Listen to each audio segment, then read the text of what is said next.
এক্ষুনি শুনবেন স্থানীয় বাংলা সংবাদ।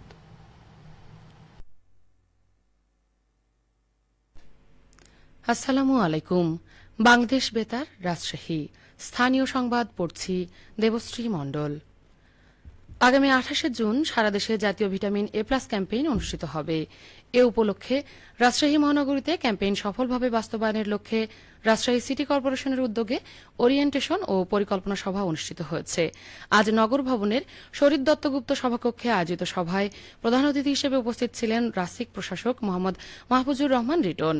তিনি বলেন, শিশুর স্বাস্থ্য সুরক্ষায় ভিটামিন এ প্লাস ক্যাম্পেইন অত্যন্ত গুরুত্বপূর্ণ এবং এটি সফলভাবে বাস্তবায়নে সবাইকে দায়িত্বশীলভাবে কাজ করতে হবে।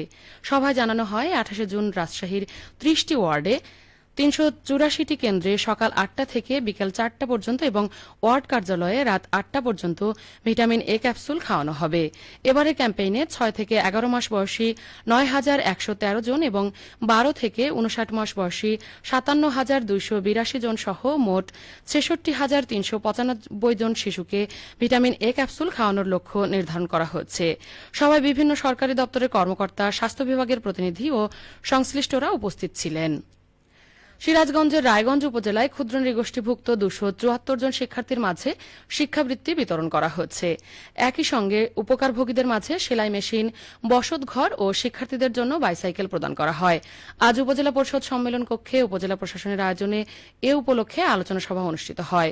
অনুষ্ঠানে প্রধান অতিথি হিসেবে উপস্থিত ছিলেন সিরাজগঞ্জের জেলা প্রশাসক মোহাম্মদ আমিনুল ইসলাম। তিনি বলেন, ক্ষুদ্র নৃগোষ্ঠীভুক্ত জনগোষ্ঠীর শিক্ষা, জীবনমান উন্নয়ন ও আত্মকর্মসংস্থানের সুযোগ সৃষ্টিতে সরকার নানা ধরনের উন্নয়ন কর্মসূচি বাস্তবায়ন করছে। শিক্ষাই পারে জীবন পরিবর্তন করতে, তাই সরকারের দেওয়া সহায়তা কাজে লাগিয়ে নিজেদের যোগ্য নাগরিক হিসেবে গড়ে তুলতে হবে। রায়গঞ্জ উপজেলা নির্বাহী কর্মকর্তা আব্দুল খালেক পাটোয়ারির সভাপতিত্বে অনুষ্ঠানে কর্মসূচির আওতায় উপজেলার অসহায় ও হতদরিদ্র 8টি পরিবারের মাঝে বসতঘর প্রদান করা হয়েছে। এছাড়া তরুণী ও শিক্ষার্থীদের মাঝে আত্মকর্মসংস্থানের লক্ষ্যে 28টি সেলাই মেশিন বিতরণ করা হচ্ছে। একই সঙ্গে 274 জন ক্ষুদ্র নৃগোষ্ঠীভুক্ত শিক্ষার্থীর মাঝে এককালীন শিক্ষাবৃত্তি প্রদান করা হচ্ছে। শিক্ষার্থীদের বিদ্যালয়ে যাতায়াত সহজ করতে বাইসাইকেলও বিতরণ করা হয়।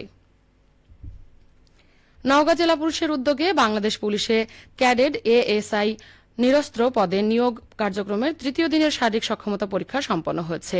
নওগাঁ পুলিশ লাইন্স মাঠে অনুষ্ঠিত নিয়োগ কার্যক্রম সফলভাবে সম্পন্ন করতে সার্বিক তত্ত্বাবধান করছেন নওগাঁর পুলিশ সুপার মোহাম্মদ তারিকুল ইসলাম। জানানো হয়, সকাল 8টায় আনুষ্ঠানিকভাবে নিয়োগ কার্যক্রম শুরু হয়। নিয়োগ প্রক্রিয়ায় স্বচ্ছতা, নিরপেক্ষতা ও জবাবদিহিতা নিশ্চিত করার লক্ষ্যে সকল কার্যক্রম কঠোরভাবে নির্ধারিত নীতিমালা অনুসরণ করে পরিচালিত হচ্ছে। ঐতিহাসিক পলাশী দিবস উপলক্ষে আজ নাটোরের বড়াইগ্রাম উপজেলা প্রেস ক্লাবে আলোচনা সভা অনুষ্ঠিত হয়েছে। সভায় প্রধান অতিথি হিসেবে উপস্থিত ছিলেন ঢাকা বিশ্ববিদ্যালয়ের চারুকলা ইনস্টিটিউটের সাবেক পরিচালক ও 21 পদক বিজয়ী অধ্যাপক ড আব্দুস সাত্তার। সভায় তিনি বলেন, স্বজন সহ অধীনস্থদের বিশ্বাসঘাতকতা, ব্রিটিশ বেনিয়াদের চতুরতা ও আত্মভোলা জাতির সীমাহীন উদাসীনতায় পলাশী ট্র্যাজেডির সেই কলঙ্কময় দিনে বাংলার স্বাধীনতা সূর্য অস্তমিত হয়েছিল।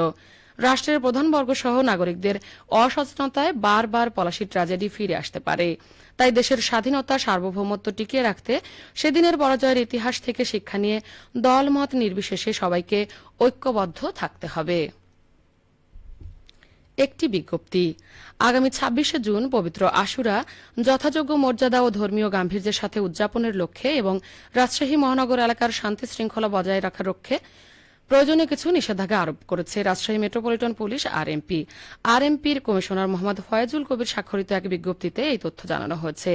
বিজ্ঞপ্তিতে বলা হয়, রাজশাহী মেট্রোপলিটন পুলিশ আগামী 26 জুন রাজশাহী মহানগরী এলাকায় আতশবাজি, পটকা ফুটানো সহ ক্ষতিকারক দ্রব্য, অস্ত্রশস্ত্র, তলোয়ার, বর্ষা, বন্দুক, ছোরা বা লাঠি, বিস্ফোরক দ্রব্য সহ ধাতব বস্তু বহন সহ পাইক মিছিল সম্পূর্ণভাবে নিষিদ্ধ ঘোষণা করা হয়েছে। এছাড়া গণ উপদ্রব সৃষ্টি করতে পারে এমন অতি উচ্চ শব্দজনিত মাইক বা স্পিকার ব্যবহারও নিষিদ্ধ ঘোষণা করা হয়েছে।